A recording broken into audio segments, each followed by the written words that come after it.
Ang dila. Mga kapatid, huwag basta-bastang maghangad na maging tagapagturo ang marami sa inyo, dahil alam ninyong mas mabigat ang paghatol sa aming mga nagtuturo. Lahat tayo ay madalas magkamali. Kung mayroon mang hindi nagkakamali sa pananalita niya, isa siyang taong ganap at may kakayahang pigilin ang kanyang sarili.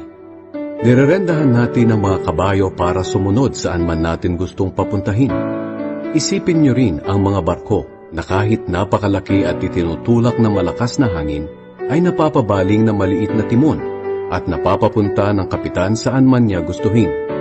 Ganoon din naman ang dila natin. Kahit na maliit na bahagi ng katawan, nakakagawa ng malaking kayabangan. Isipin niyo kung gaano kalawak na gubat ang masusunog na galing lang sa maliit na apoy.